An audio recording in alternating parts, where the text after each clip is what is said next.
നമസ്കാരം. 1BM ന്യൂസിലേക്ക് വിശദമായി. കേരളം ഇനി അതിദാരിദ്ര്യമുക്ത സംസ്ഥാനം. നിയമസഭയുടെ പ്രത്യേക സമ്മേളനത്തിൽ മുഖ്യമന്ത്രിയാണ് പ്രഖ്യാപനം നടത്തിയത്. സർക്കാർ പ്രഖ്യാപനം ശുദ്ധ തട്ടിപ്പാണെന്നാരോപിച്ച് പ്രതിപക്ഷം സഭ ബഹിഷ്കരിച്ചു. മാധ്യമങ്ങളിൽ പരസ്യം നൽകിയ വിവരം അറിയിക്കാൻ നിയമസഭ വിളിച്ച സർക്കാർ പ്രഹസനമാണ് നടത്തുന്നത് എന്നായിരുന്നു പ്രതിപക്ഷ ആരോപണം. തട്ടിപ്പെന്ന് പറയുന്നത് ശീലം കൊണ്ടായിരിക്കുമെന്ന് മുഖ്യമന്ത്രിയുടെ മറുപടി. കേരള പിറവി ദിനത്തിൽ വിളിച്ചുചേർത്ത നിയമസഭാ സമ്മേളനത്തിലാണ് അതിദരിദ്രമില്ലാത്ത സംസ്ഥാനമെന്ന ചരിത്ര നേട്ടം അവതരിപ്പിച്ചത്. അതിദാരിദ്ര്യമില്ലാത്ത രാജ്യത്തെ ആദ്യ സംസ്ഥാനമെന്ന നേട്ടം സുപ്രധാന നാഴികക്കല്ലാണെന്ന് മുഖ്യമന്ത്രി നിയമസഭയിൽ പ്രഖ്യാപിച്ചു. അഭിമാനപൂർവ്വം പ്രഖ്യാപിക്കട്ടെ, കേരളം ഇന്ന് അതിദാരിദ്ര്യമുക്ത സംസ്ഥാനമായി മാറിയിരിക്കുന്നു. സഭാ സമ്മേളനം തുടങ്ങിയപ്പോൾ തന്നെ നടപടികളുമായി സഹകരിക്കില്ലെന്ന് പ്രതിപക്ഷം വ്യക്തമാക്കി. കേരളം അതീവ ദരിദ്രരഹിത സംസ്ഥാനമാണെന്നുള്ള ശുദ്ധ തട്ടിപ്പാണ് മുഖ്യമന്ത്രി റൂൾ 300 സ്റ്റേറ്റ്മെന്റിലൂടെ കൊടുക്കുന്നത്. അതുകൊണ്ട് ഞങ്ങൾ അതിനോട് കൂട്ടുനിൽക്കാൻ ഞങ്ങളില്ല. ഈ സഭയെ അവഹേളിച്ചുകൊണ്ടാണ് ഇന്ന് ഈ റൂൾ 300 ഞങ്ങൾ അതുകൊണ്ട് ഈ സഭാ നടപടികൾ പൂർണ്ണമായി ബഹിഷ്കരിക്കുന്നു. പ്രതിപക്ഷത്തിന്റെ ബഹിഷ്കരണത്തെ പാർലമെന്ററി കാര്യമന്ത്രി MP രാജേഷ് വിമർശിച്ചു. ചരിത്രം ഇവരെ കുറ്റക്കാരെന്ന് വിധിക്കുമെന്ന് പറഞ്ഞായിരുന്നു രാജേഷിന്റെ വിമർശനം. പ്രഖ്യാപനം നടത്താനായി എഴുന്നേറ്റ മുഖ്യമന്ത്രിയും പ്രതിപക്ഷത്തെ വിമർശിച്ചാണ് തുടങ്ങിയത്. തട്ടിപ്പ് എന്ന് പറയുന്നത് സ്വന്തം ശീലങ്ങൾ എന്ന് പറയുന്നതാണ്. സർ, ഞങ്ങൾ നടപ്പാക്കാവുന്ന കാര്യം എന്താണോ അതേ പറയാറുള്ളൂ. മുഖ്യമന്ത്രിയുടെ പ്രസ്താവന മാത്രം അജണ്ടയിലുണ്ടായിരുന്ന സഭാ സമ്മേളനം അരമണിക്കൂറിൽ അവസാനിച്ചു. 24 തിരുവനന്തപുരം. സംസ്ഥാനത്തെ അതിദാരിദ്ര്യമുക്തമായി പ്രഖ്യാപിച്ചതിന്റെ ഭാഗമായുള്ള പൊതുസമ്മേളനം ഉച്ചകഴിഞ്ഞ് 3 മണിക്ക് തിരുവനന്തപുരം സെൻട്രൽ സ്റ്റേഡിയത്തിൽ നടക്കും. സമ്മേളനത്തിൽ പങ്കെടുക്കാൻ മമ്മൂട്ടി തിരുവനന്തപുരത്തെത്തി. മോഹൻലാൽ, കമൽഹാസൻ ഉൾപ്പെടെയുള്ളവർ പങ്കെടുക്കും. MG പ്രതീഷ് ചേരുന്നുണ്ട് ഇപ്പോൾ തിരുവനന്തപുരത്തുനിന്ന് വിവരങ്ങളുമായി. പ്രതീഷ്, ഈ താരങ്ങൾ പിന്മാറണമെന്നാണല്ലോ പ്രതിപക്ഷത്തിന്റെ ആവശ്യം. എന്തൊക്കെയാണ് വിവരങ്ങൾ പ്രതീഷ്?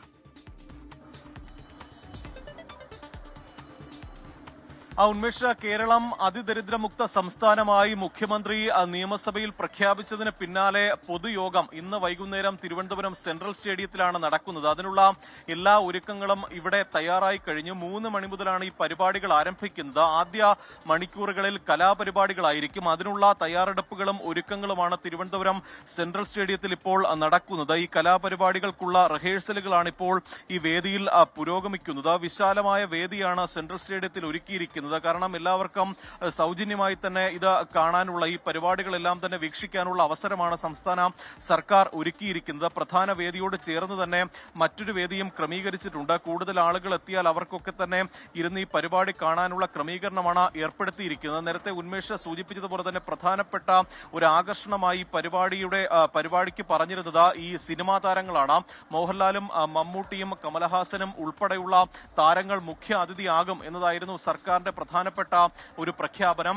ഈ പരിപാടിയിൽ പങ്കെടുക്കാൻ മമ്മൂട്ടി തിരുവനന്തപുരത്ത് എത്തിയിട്ടുണ്ട്. പക്ഷേ മോഹൻലാലും കമൽഹാസനും പങ്കെടുക്കുന്ന കാര്യത്തിൽ ചില അനിശ്ചിതത്വം നിലനിൽക്കുന്നുണ്ട്. മോഹൻലാലും കമൽഹാസനും പരിപാടിയിൽ പങ്കെടുക്കില്ല എന്നുള്ള ഒരു സൂചനയാണ് നമുക്ക് ഇപ്പോൾ അറിയാൻ കഴിയുന്നത്. വ്യക്തിപരമായ ബുദ്ധിമുട്ടുകൾ ഉണ്ട് എന്നുള്ള കാര്യം 2 താരങ്ങളും സർക്കാരിനെ അറിയിച്ചിട്ടുണ്ട്. അങ്ങനെയെങ്കിൽ മമ്മൂട്ടി ആയിരിക്കും ഈ പരിപാടിയിൽ മുഖ്യ അതിഥിയാവുക. 3 മണിയോടുകൂടി തന്നെ കലാപരിപാടികൾ സെൻട്രൽ സ്റ്റേഡിയത്തിൽ ആരംഭിക്കും. അതിനുശേഷം 5 മണിയോടുകൂടി മുഖ്യമന്ത്രിയും മമ്മൂട്ടിയും ഈ വേദിയിലെത്തും. 5 മണിക്കാണ് ഈ പൊതുയോഗം പറഞ്ഞിരിക്കുന്നത്. പ്രതിപക്ഷ നേതാവിന് ഉൾപ്പെടെ ക്ഷണമുണ്ടായിരുന്നെങ്കിൽ കൂടിയും ഈ പരിപാടിക്കെതിരെ വലിയ വിമർശനം തുടക്കം മുതൽ തന്നെ പ്രതിപക്ഷം പറയുന്നുണ്ട്. അതുകൊണ്ട് തന്നെ പ്രതിപക്ഷ നേതാക്കൾ ആരും തന്നെ ഈ പരിപാടിയിൽ പങ്കെടുക്കില്ല. പക്ഷേ മുഖ്യമന്ത്രിയും മന്ത്രിമാരും മറ്റ് ക്ഷണിക്കപ്പെട്ട അതിഥികളും ഒക്കെ തന്നെ ഈ പരിപാടിയിൽ പങ്കെടുക്കും. ഈ കേരളപ്പിറവി ദിനത്തിൽ പ്രൗഢഗംഭീരമായ രീതിയിൽ ഈ ചടങ്ങ് സംഘടിപ്പിക്കാനാണ് സർക്കാരിന്റെ തീരുമാനം. അതിന്റെ കൂടി ഒരുക്കങ്ങളാണ് ഇപ്പോൾ സെൻട്രൽ സ്റ്റേഡിയത്തിൽ പുരോഗമിക്കുന്നത്. ഉന്മേഷ്, MG പ്രതീഷാണ് വിവരങ്ങൾ നൽകിയത്. അതിദാരിദ്ര്യമുക്ത പ്രഖ്യാപനത്തിൽ സർക്കാരിനെ പിന്തുണച്ച യാക്കോബായ സഭ സർക്കാർ വെറുതെ ഇങ്ങനൊരു പ്രഖ്യാപനം നടത്തുമെന്ന് കരുതുന്നില്ലെന്ന് യാക്കോബായ സഭ അധ്യക്ഷന്മാർ ബെസേലിയോസ് ജോസഫ് കാതോലിക്ക ബാബ പറഞ്ഞു. കണക്കുകൾ ഉള്ളതുകൊണ്ടാകും സർക്കാരിന്റെ പ്രഖ്യാപനം. അതിദരിദ്രർ ഇല്ലാത്ത കേരളമെന്ന് കേൾക്കുന്നതിൽ സന്തോഷമുണ്ടെന്നും യാക്കോബായ സഭ അധ്യക്ഷൻ പ്രതികരിച്ചു. സർക്കാർ അത് വെറുതെ അങ്ങനെ പറയുമെന്ന് ഞാൻ വിശ്വസിക്കുന്നില്ല. എന്തെങ്കിലുമൊക്കെ കണക്കുകൾ അതിൻ്റെ അകത്തുണ്ടാവും.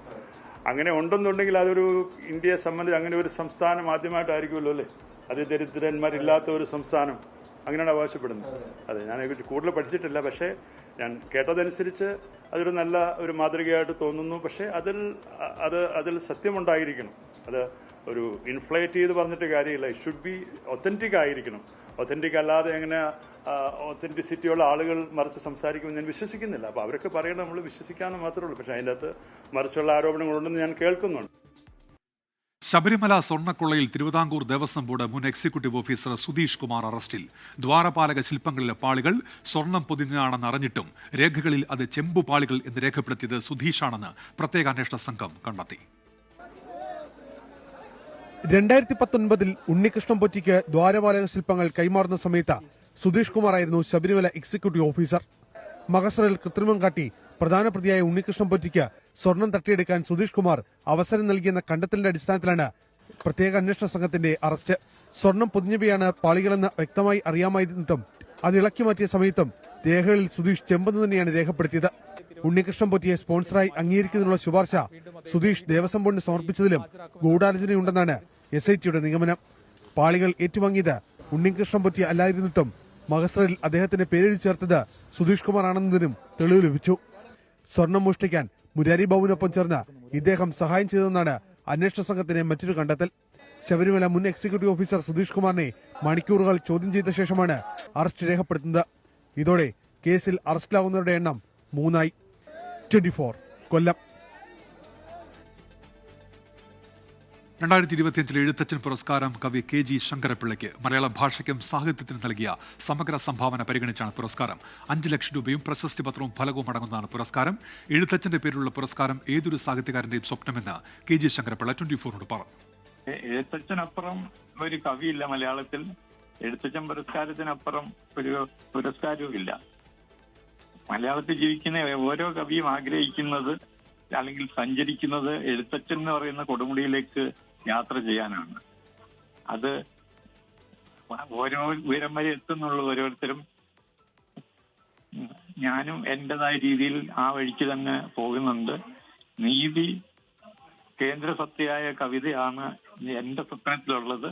ഞാൻ ഇന്നോളം അങ്ങനെയാണ് ജീവിച്ചിട്ടുള്ളത്. ഇനിയും അങ്ങനെ തന്നെ ആയിരിക്കണമെന്നാണ് എന്റെ വിചാരം. തീവ്രമായ സാമൂഹ്യ വിമർശനത്തിലൂടെയും വ്യതിരിക്തമായ കവിതാ രീതിയിലൂടെയും മലയാള സാഹിത്യത്തിൽ തന്റേതായ ഇടം കണ്ടെത്തിയ കവിയാണ് KG ശങ്കരപ്പിള്ള. 2002 കേന്ദ്ര സാഹിത്യ അക്കാദമി അവാർഡും 2019 കേരള സാഹിത്യ അക്കാദമിയുടെ വിശിഷ്ടാംഗത്വവും KGSന് ലഭിച്ചിരുന്നു. കല്യാണം കഴിഞ്ഞ് എത്ര നാളായാൽ കാമുകർ പ്രേമം മറക്കും. കുട്ടിക്കാലം പോലെ ഇടയ്ക്കെങ്കിലും പ്രേമകാലം ഓർക്കും. ഈ പ്രേമം തെറ്റിപ്പോയി എന്നോർത്ത് നീറിത്തുടങ്ങും.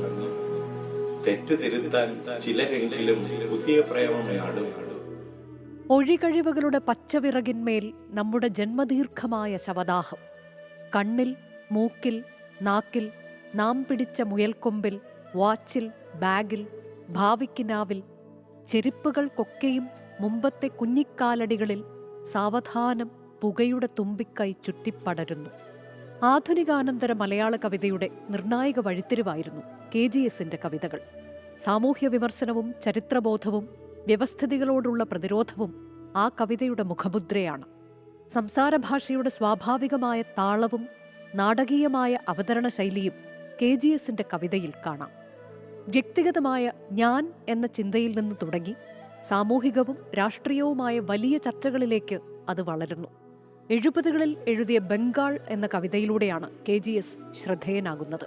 കാലാകാലങ്ങളിൽ ഭരണകൂടങ്ങൾ നടത്തുന്ന നീതികേടുകളെയും ജനദ്രോഹ നടപടികളെയും കവിതയിലൂടെ KGS നിശ്ചിത വിചാരണയ്ക്ക് വിധേയമാക്കി. സങ്കല്പങ്ങൾ കൊണ്ടും തീവ്രമായ ബിംബങ്ങൾ കൊണ്ടും സമ്പന്നമായ ഭാഷയിലാണ് ആ കവിതകൾ കെട്ടിപ്പൊക്കിയത്. കൊല്ലത്തെ ചവറയിൽ ജനിച്ച KG ശങ്കരപ്പിള്ള കൊല്ലം SN കോളേജിൽ പഠനം പൂർത്തിയാക്കിയ ശേഷം 1971 മുതൽ സർക്കാർ കോളേജുകളിൽ മലയാള വിഭാഗം അധ്യാപകനായി. എറണാകുളം മഹാരാജാസ് കോളേജ് പ്രിൻസിപ്പലായാണ് ഔദ്യോഗിക ജീവിതത്തിൽ നിന്ന് KGS വിരമിച്ചത്. കേന്ദ്ര കേരള സാഹിത്യ അക്കാദമി പുരസ്കാരങ്ങളടക്കം നിരവധി പുരസ്കാരങ്ങൾ നേടി. ഒട്ടേറെ ഇന്ത്യൻ ഭാഷകളിലേക്കും ചൈനീസ്, ഫ്രഞ്ച്, ജർമ്മൻ, ഇംഗ്ലീഷ് തുടങ്ങിയ വിദേശ ഭാഷകളിലേക്കും KGS കവിതകൾ മൊഴിമാറ്റം ചെയ്യപ്പെട്ടിട്ടുണ്ട്. Research desk 24. അർജന്റീനയുടെ കൊച്ചിയിലെ മത്സരത്തിനായി കലൂർ സ്റ്റേഡിയം വിട്ടു നൽകിയതിൽ സ്പോൺസറുമായി ബന്ധമില്ല എന്ന GCDA വാദം പൊളിയുന്നു. സ്റ്റേഡിയം സ്പോൺസർക്ക് കൈമാറിയത് 3 പേർ ഒപ്പിട്ട അപൂർണമായ കരാറിന്റെ അടിസ്ഥാനത്തിലാണ്. GCDA secretary, sponsor, SKF chief engineer എന്നിവർ ഒപ്പിട്ട കരാറിന്റെ അനുബന്ധ രേഖ 24 ലഭിച്ചു. അർജന്റീന ഓസ്ട്രേലിയ സൗഹൃദ മത്സരത്തിനായി സ്റ്റേഡിയം സെപ്റ്റംബർ 26 മുതൽ നവംബർ 30 വരെ സ്പോൺസർക്ക് കൈമാറാനാണ് കരാർ. സ്റ്റേഡിയത്തിന്റെ നിയന്ത്രണമുള്ള GCDAയും സ്പോർട്സ് കേരള ഫൗണ്ടേഷനും സ്പോൺസറും കരാറിന്റെ ഭാഗമാണ്. അപൂർണമായ കരാറിന്റെ അനുബന്ധം എന്ന നിലയിൽ തയ്യാറാക്കിയ രേഖയിൽ പക്ഷേ സ്റ്റേഡിയം കൈമാറുന്നു എന്ന് മാത്രമാണുള്ളത്. സ്റ്റേഡിയത്തിൽ നടത്തുന്ന നിർമ്മാണ പ്രവർത്തനങ്ങളെക്കുറിച്ചുള്ള വിവരങ്ങൾ കടലാസിലില്ല. ഈ കാലയളവിൽ സ്റ്റേഡിയത്തിനുണ്ടാകുന്ന നഷ്ടത്തിന്റെ ഉത്തരവാദിത്തം ആർക്കെന്ന വിവരങ്ങളും എവിടെയും രേഖപ്പെടുത്തിയിട്ടില്ല. GCDA secretary, sponsor, SKF chief engineer എന്നിവരാണ് കരാറിന്റെ അനുബന്ധ രേഖയിൽ ഒപ്പിട്ടിരിക്കുന്നത്. രേഖാപ്രകാരം സെപ്റ്റംബർ 26-ന് സ്റ്റേഡിയം സ്പോൺസർക്ക് കൈമാറുകയും ചെയ്തിട്ടുണ്ട്. ഈ രേഖകൾ നിലനിൽക്കെയാണ് സ്റ്റേഡിയം സ്പോൺസർക്ക് കൈമാറിയതിൽ ബന്ധമില്ല എന്ന് GCDA പറഞ്ഞത്. സ്റ്റേഡിയം വിട്ടു നൽകിയതുമായി ബന്ധപ്പെട്ട രേഖകൾ GCDA പുറത്തുവിടണമെന്ന് കോൺഗ്രസ് ആവശ്യപ്പെട്ടു. സ്പോൺസർ പറഞ്ഞതനുസരിച്ച് നവംബർ 17-നാണ് അർജന്റീന ടീം കേരളത്തിൽ സൗഹൃദ മത്സരം കളിക്കേണ്ടിയിരുന്നത്. സ്റ്റേഡിയം മത്സരത്തിന് സജ്ജമാക്കാൻ 70 കോടി രൂപയുടെ നിർമ്മാണ പ്രവർത്തനങ്ങൾ നടത്തുന്നുവെന്നാണ് സ്പോൺസർ പറഞ്ഞിരുന്നത്. നിർമ്മാണ പ്രവർത്തനങ്ങളുടെ ഭാഗമായി സ്റ്റേഡിയത്തിലെ മരങ്ങൾ അനുമതിയില്ലാതെ മുറിച്ചതോടെയാണ് സ്റ്റേഡിയം കൈമാറ്റം സംബന്ധിച്ചുള്ള കാര്യങ്ങൾ വിവാദമായത്. റാഫി കരീം, 24, കൊച്ചി. കണ്ണൂർ സെൻട്രൽ ജയിലിൽ നിന്ന് ഭാര്യയെ ഫോണിൽ വിളിച്ച് ഭീഷണിപ്പെടുത്തി കാപ്പ തടവുകാരൻ. 1-ാം ബ്ലോക്കിലെ തടവുകാരനായ തൃശൂർ സ്വദേശി ഗോപകുമാറാണ് സെല്ലിൽ നിന്ന് ഫോൺ ഉപയോഗിച്ചത്. ഇയാളിൽ നിന്ന് ഫോൺ കണ്ടെത്തിയതോടെ കണ്ണൂർ ടൗൺ പോലീസ് കേസെടുത്തു. 1-ാം ബ്ലോക്കിലെ 15-ാം നമ്പർ സെല്ലിൽ നിന്നാണ് ഗോപകുമാർ തൃശൂർ ആമ്പല്ലൂരിലെ വീട്ടിൽ കഴിയുന്ന ഭാര്യയെ ഫോണിൽ വിളിക്കുന്നത്. സംഭാഷണത്തിലുടനീളം ഭീഷണിയും അസഭ്യവർഷവുമാണ്. ജയിലിലെ ലഹരി ഇടപാടിന് പണം എത്തിച്ചു നൽകാത്തതിനെ തുടർന്നുള്ള ഭീഷണിയാണെന്നാണ് ഭാര്യയുടെ പരാതി. ഹലോ, എല്ലാത്തിനുള്ള ഉത്തരം നാളെ ഈ നേരം ഞാൻ അവിടെ ഉണ്ടാവും. അയ്യോ, ആയിക്കോട്ടെ, ആലോചിച്ചോ. എന്നെ ഇറക്കാണ്ടിരിക്കാനും എന്നെ മാക്സിമം ഇറക്കാണ്ടിരിക്കാനും എല്ലാ കളിയും കളിച്ചില്ലേ? എന്ത് കളി? എല്ലാ കളി ഞാൻ വന്നിട്ട് ഞാൻ പറഞ്ഞുതരാം. ഞാൻ കൊന്നിട്ട് ഇറക്കുന്നവിടുന്ന്, കൊന്നിട്ട്. എവിടെന്ന്? മറ്റന്നാൾ സ്ഥലം നോക്കിയോട്ടെ, നാളെ വന്നിട്ട്. ഫോൺ സംഭാഷണം റെക്കോർഡ് ചെയ്ത യുവതി കണ്ണൂർ സെൻട്രൽ ജയിൽ സൂപ്രണ്ടിന് പരാതി നൽകി. തുടർന്ന് നടത്തിയ പരിശോധനയിലാണ് സെല്ലിൽ ഒളിപ്പിച്ച നിലയിൽ ഫോൺ കണ്ടെത്തിയത്. ജയിലിനകത്തേക്കും പുറത്തേക്കും നിരന്തരം ഫോൺ വഴി ആശയവിനിമയം നടത്താറുണ്ടെന്ന് വ്യക്തമാക്കുന്നതാണ് ഗോപകുമാറിന്റെ കോൾ ഹിസ്റ്ററി. ഭാര്യയുടെ പരാതിക്ക് പിന്നാലെ ഫോൺ സ്വിച്ച് ഓഫ് ചെയ്യപ്പെട്ട നിലയിലായിരുന്നു. സൂപ്രണ്ടിന്റെ പരാതിയിൽ Kannur town police case register ചെയ്തു. കാപ്പ തടവുകാരനായ ഗോപകുമാറിനെ 10-ാം ബ്ലോക്കിലേക്ക് മാറ്റി. കണ്ണൂർ സെൻട്രൽ ജയിലിൽ നിന്ന് ഫോണുകൾ പിടികൂടാറുണ്ടെങ്കിലും ഫോൺ ഉപയോഗത്തിന്റെ പ്രകടമായ തെളിവ് പുറത്തുവരുന്നത് ഇതാദ്യമാണ്. 24, കണ്ണൂർ. PMC പദ്ധതിയിൽ SSK ഫണ്ടിനായി സർക്കാർ വീണ്ടും പ്രപ്പോസൽ നൽകില്ല. ഫണ്ടുമായി ബന്ധപ്പെട്ട നടപടിയെല്ലാം പൂർത്തിയാക്കിയിട്ടുണ്ടെന്ന് SSK ഉദ്യോഗസ്ഥർ സർക്കാരിനെ അറിയിച്ചു. സാങ്കേതികമായി ഇനി പുതിയ പ്രപ്പോസൽ നൽകേണ്ടതില്ല. മുൻ വർഷങ്ങളിലെ കുടിശ്ശിക ലഭിക്കുന്നതിനുള്ള രേഖകൾ നൽകുന്ന കാര്യം സർക്കാർ പരിഗണിക്കുന്നുണ്ട്. വിദ്യാഭ്യാസ വകുപ്പുമായി കൂടിയാലോചിച്ച ശേഷമാകും തീരുമാനം. പുതിയ പ്രപ്പോസൽ സമർപ്പിക്കാൻ കേന്ദ്ര വിദ്യാഭ്യാസ വകുപ്പ് നിർദ്ദേശം നൽകിയിരുന്നു. അതേസമയം PMC പദ്ധതി താൽക്കാലികമായി മരവിപ്പിക്കാനുള്ള മന്ത്രിസഭാ യോഗ തീരുമാനം ചീഫ് സെക്രട്ടറി കേന്ദ്രത്തെ അറിയിച്ചേക്കും. സർവകലാശാല വിഷയത്തിൽ സർക്കാർ ഗവർണർ അനുനയ നീക്കം പാളി. കാലിക്കറ്റ് സർവകലാശാല VC നിയമനത്തിൽ സെർച്ച് കമ്മിറ്റി രൂപീകരിച്ച ഗവർണറുടെ നീക്കം പൊളിഞ്ഞു. സർക്കാർ നിർദ്ദേശത്തെ തുടർന്ന് സെർച്ച് കമ്മിറ്റിയിൽ നിന്ന് സർവകലാശാല സെനറ്റ് പ്രതിനിധി പ്രൊഫസർ A. സാബു പിന്മാറി. സർക്കാരും ഗവർണറും അനുനയത്തിലേക്ക് എന്ന് സൂചന നൽകിയായിരുന്നു ഇന്നലെ കാലിക്കറ്റ് സർവകലാശാല VC നിയമനത്തിനുള്ള സെർച്ച് കമ്മിറ്റി രൂപീകരിച്ച് ഗവർണർ ഉത്തരവിറക്കിയത്. സർവകലാശാല പ്രതിനിധി, ഗവർണറുടെ പ്രതിനിധി, UGC പ്രതിനിധി എന്നിവരെ ഉൾപ്പെടുത്തിയായിരുന്നു കമ്മിറ്റി. ഉത്തരവിറങ്ങി മണിക്കൂറുകൾക്കകം നാടകീയമായി സർവകലാശാല സെനറ്റ് പ്രതിനിധി പ്രൊഫസർ A. സാബു കമ്മിറ്റിയിൽ നിന്ന് പിന്മാറി. ചാൻസലർ കൂടിയായ ഗവർണർക്ക് പിന്മാറുന്നതായി ഇമെയിൽ സന്ദേശത്തിൽ അറിയിച്ചു. ഇതോടെ ഗവർണർ പുറത്തിറക്കിയ സെർച്ച് കമ്മിറ്റി പട്ടിക അസാധുവാകും. ഡിജിറ്റൽ സാങ്കേതിക സർവകലാശാലകളിലെ VC നിയമനത്തിൽ മുഖ്യമന്ത്രി നൽകിയ പട്ടിക ഗവർണർ ഇതുവരെ അംഗീകരിച്ചിട്ടില്ല. ഈ സാഹചര്യത്തിലാണ് ശാസ്ത്ര സാങ്കേതിക കൗൺസിൽ മെമ്പർ സെക്രട്ടറി കൂടിയായ A. സാബുവിനോട് പിന്മാറാൻ സർക്കാർ നിർദ്ദേശിച്ചത്. സർവകലാശാല പ്രതിനിധിയെ നൽകാത്തതിനാലാണ് VC നിയമനം കഴിഞ്ഞ 2 വർഷമായി നടക്കാത്തത്. നേരത്തെ സെനറ്റ് തീരുമാനിച്ച പ്രതിനിധി ഡോക്ടർ ധർമ്മരാജ ഡാട്ടും പിന്മാറിയിരുന്നു. ഉമേഷ് ബാലകൃഷ്ണൻ, 24, തിരുവനന്തപുരം. സെക്രട്ടേറിയറ്റിന് മുന്നിലെ 266 ദിവസം നീണ്ട രാപകൽ സമരം അവസാനിപ്പിച്ച് ആശാ ഹെൽത്ത് വർക്കേഴ്സ് അസോസിയേഷൻ. അധികാരത്തിലെത്തിയാൽ ആദ്യം ആശാ വർക്കേഴ്സിന്റെ പ്രശ്നം പരിഹരിക്കുമെന്ന് പ്രതിപക്ഷ നേതാവ് വി ഡി സതീശൻ പ്രസംഗത്തിൽ പറഞ്ഞു.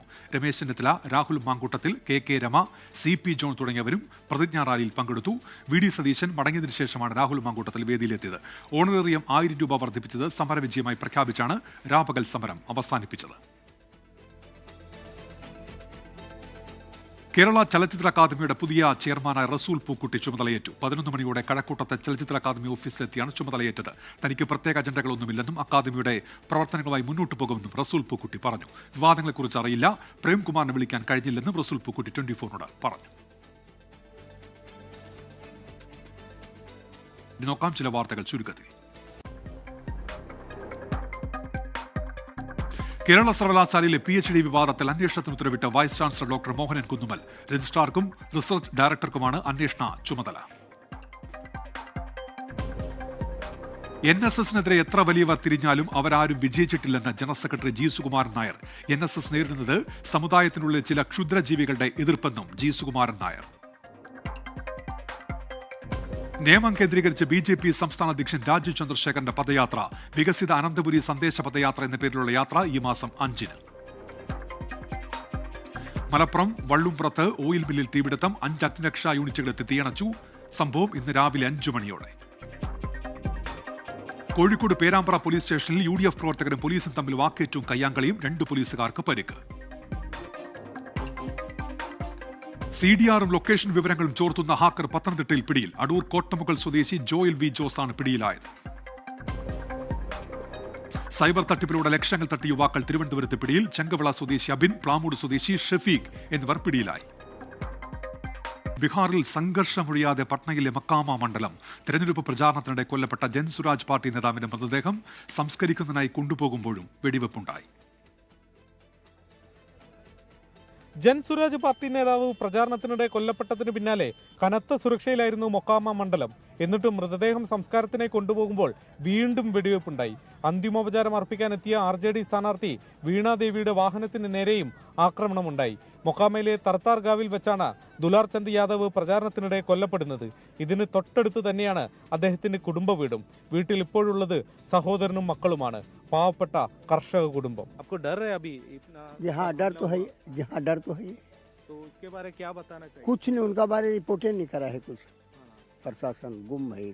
ജൻസുരാജ് പാർട്ടിയുടെ പീയൂഷ് പ്രിയദർശിയുടെ പ്രചാരണത്തിനിടെയായിരുന്നു കൊലപാതകം. സ്ഥലത്തെ JDU സ്ഥാനാർത്ഥി ആനന്ദ് സിംഗിന്റെ പ്രചാരണ വാഹനം നേർക്കുനേർ എത്തിയതിന് പിന്നാലെയാണ് സംഘർഷമുണ്ടായത്.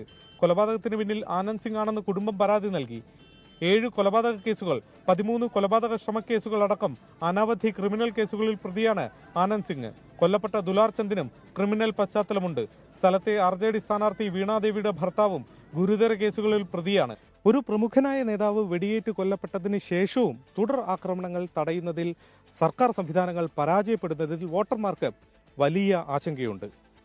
ബീഹാറിലെ മൊക്കാമയിൽ നിന്നും വരുൺ വടശ്ശേരിക്കൊപ്പം ശ്രീനാഥ് ചന്ദ്രൻ, 24. SKN ഫോർട്ട് 2ാം ഘട്ടം ജ്യോതിർഗമയ ഗ്ലോബൽ എഡിഷൻ ആകുന്നു.